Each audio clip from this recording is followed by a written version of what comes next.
biir assemblée ak la nga xamante ni moom moo wax mel ni actuellement l'actuel président de l'assemblée Ousmane Sonko dafa taxaw temm déjà sax altine bi ñu déglu tombanteeg fukki fan ci weeru août nee nañu fas yéene am benn section extraordinaire assemblée dafa waroon benn réunion d'urgence loolee nag la muy doon mooy que ni dina fas yéene ubbil tool ci 6 commissions d'enquête parlementaire mais bi ñu ci njëkk fasal mooy un étudiant un ordinateur bi nga xam ni ci ay jamono docteur Abdourahmane Diouf moo fi nekkoon ministre de l'éducation ministre de l'enseignement supérieur de la recherche et de l'innovation moom docteur nag nee na programme boobu mu ngi datoon depuis 2017 am na ministre ba defi jaar comme mu bëggee mu leer nañu boobu ministre yi fi doon yëpp ak moom ba ci xasamaa ministre bi nga xam ne moo nekk Daouda Ngom ak Boubacar Camara bi nga xam ne moo actuellement moo nekk l'actuel ministre surtout aussi assemblée dañoo bëgg ni ñoom i tamit ay fonds communs yu président ak li nga xam ne moom moo nekk déclaration de patrimoine dañuy encadrer fonds communs yi nag dañuy encadrer foo ko muy xam fu muy dugg waaye déclaration de patrimoine loolu dañ koy day nekk exigence boo xam ne par force lay doon président def ko mais est-ce que jàppoon ni doyen am na leneen lu ëpp solo les juges sont-ils pas ailleurs ci assemblée nationale lu dul ay fonds communs ak yu mel noonu. mais yow réew mi nga xam ne fi mu nekk nii kilo yàpp xar. mi ngi toll ci 8000 francs. kilo yàpp xar. 8000 francs. mi ngi toll ci 8000 francs. kilo yàpp nag mi ngi toll ci 5500 francs. ah xam nga réew moomu nga xam ni boo nekkee nit ku bëgg lekk ndawal boo bëggee jënd ndawalu nag boo ko bëggee jënd il faut nga génne 5500 pour am kilo. kilo moom bariwul. nga xam ni war nañu am leneen lu ñu tal lu dul di nekk ci ay lii ñu nekk ay kesew kejaw ay fayonteku parce que li nga xam ne moom la assemblée nationale nas ak yi am ci réew mi yu important yi am ci réew mi yépp li assemblée nationale Sénégal bii nas tegu ko lu dul tegu ko lu dul ci fayonte Abdourahmane jàpp na ni mooy ennemi principal am peut-être moom la bëgg nërmeel wala ñeneen ñu mel ni moom moo tax muy indi ay genre affaire yu mel noonu naan commission d'enquête ci moom la war a njëkkee ci moom la ñu war a njëkkee defee une commission d'enquête parlementaire sur des questions yoo xam ni qui ont été glanées d'une gravité extrême yoo xam ne am na yoo xam ne ñi ngi ko teg ci penc mi boobu ba léegi tontu wu ci moom moo war a jiital boppam ci nañu def commission d'enquête parlementaire pour setal sama der ci accusation yi nga xam ne Madiambal Diagne mi ma koy accusé d'une gravité extrême yoo xam ne qui vont sur ci sécurité nationale u réew mi ak ci leneen ak leneen ci ay doomam ju ñu jëndal ay benn kër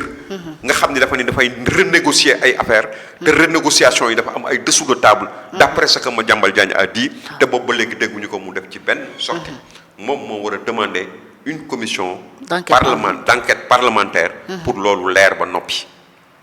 moom moo war a mën a taxaw janook sénégalais yi wax leen d'abord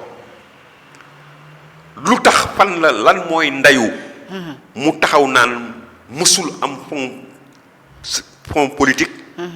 ba di tëkku sénégalais yi naan leen képp ku taxaw am fit na nga dem ci rajo wala nga dem ci télévision média bu mu mën a doon nga taxaw ni man diw nee naa premier ministre sos am na fond politique yeewu benn suba ñëw taxaw janoog ñun les yeux dans les yeux naan ñu naam sax am naa fond politique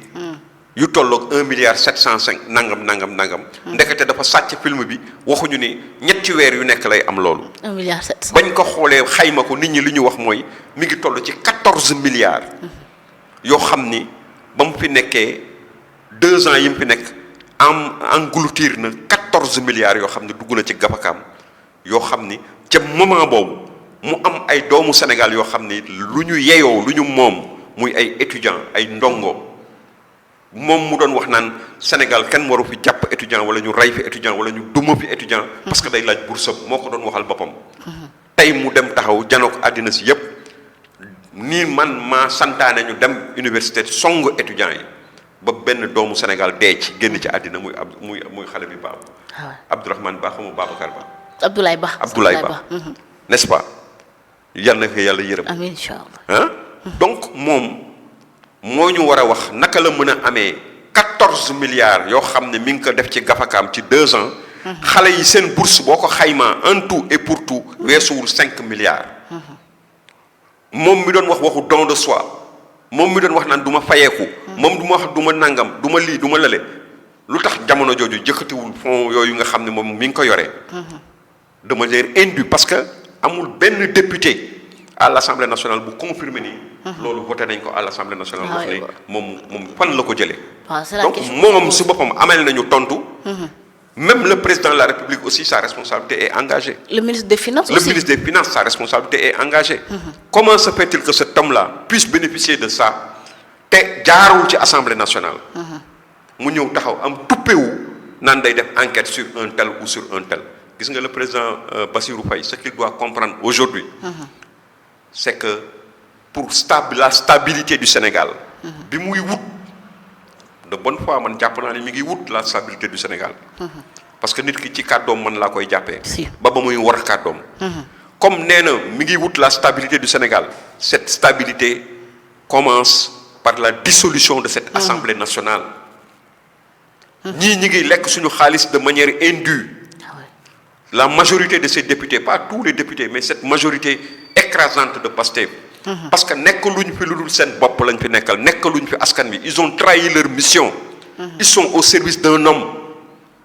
aujourd'hui il est temps de mettre fin à ça à ce cirque il faut dissoudre cette Assemblée nationale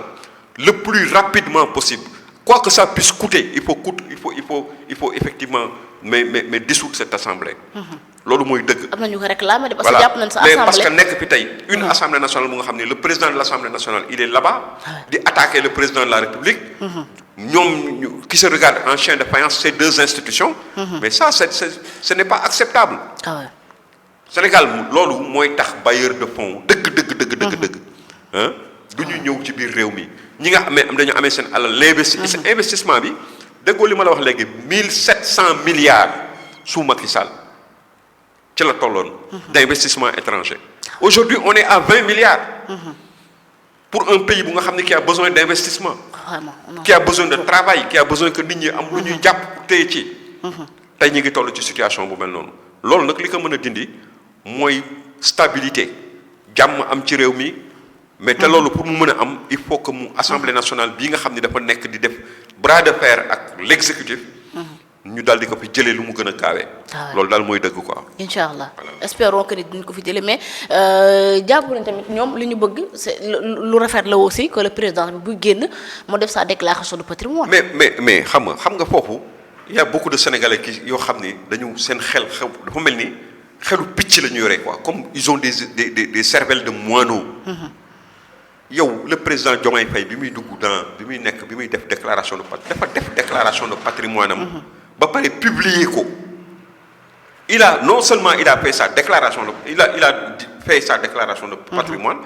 mais même si moi je trouvais que c'était scandaleux que le président Diomaye puisse avoir 500 millions comme patrimoine pour un inspecteur des impôts mais au moins lui il a fait sa déclaration de patrimoine mais lui il n'a pas fait sa déclaration de patrimoine waxoon nañu une semaine bi ñëw dina ko def bi mu taw assemblée mais xoolal naka def waxoon nañ ko ma jàmbala nga koy xaar depuis le 29 juin lañu waxoon semaine bi ñëw dina def sa déclaration de patrimoine ma ne ñi xam patrimoine am ñi ngi koy xaar naka def wax ni nangam laa am ci alal n'est-ce pas yow quelqu'un mu nga xam ne barki démb la ñëw taxaw nii bañ ko naree condamné ci affaire Mame Mbaye Niang dafa jël këram gi nga xam ne mooy këram gi nekk ci kër góor gi def ko ci turu doomam ak ay turu ay soxnaam mutation ban confiance la nit mën a am ci moom mutation pour frauduleuse contourner la justice des décisions de justice il est capable de faire du faux jalgati yoon parce que condamné nañ la ba pare yow nga dem jaar ci suuf dem jël changer sa turu mais loolu lu mu doon loolu dafa nga ne ànd nag yoon ànd nag nit ku jub àndul ak nit ku jub donc moom il est mal placé nous pouvons parler de déclaration de patrimoine à l'entrée comme à la sortie cutis ci buy génn te je ne pense pas que le président Diomaye ak lu ko nit mën a reprocher ci àddina ku ne xam na ni du xeetu nit boobu du xeetu nit boo xam ne day ñëw taxaw di def déclaration au début bi sortie bi duñ ko defal mais loolu yoon sax moo ko dul nangu quand on fait une déclaration de patrimoine c'est pour que à l'entrée comme à la sortie ñu xam ñaata nga am pour mën a xam ndax yow tu t'es enrichi illicitement ou pas n'est-ce pas loolu lay jëriñ loolu rek lañ ci jublu donc lui d'abord il n'a qu'à balayer devant sa porte avant de penser à l'autre. Voilà, nous, pour l'autre, on est tranquille. C'est lui qui nous pose problème. Vraiment, 1 milliard. ñu ngi koy xaar justement ci 1 milliard cent mu leeral ñu ko ak li nga xam ne moo nekk patrimoine bi nit ñi tudd ni moom bokk na ci les fonctionnaires milliardaires alors doyen justement avant qu'on termine bëgg naa ñu waxtaane benn mbir ci li nga xamante ne daanaka xëy na du lu yees mais actuellement nii l'échange bi dafa gën a bari ci réseaux sociaux yi rawatina ki nga moo nekk l'actuel ministre de la pêche parce que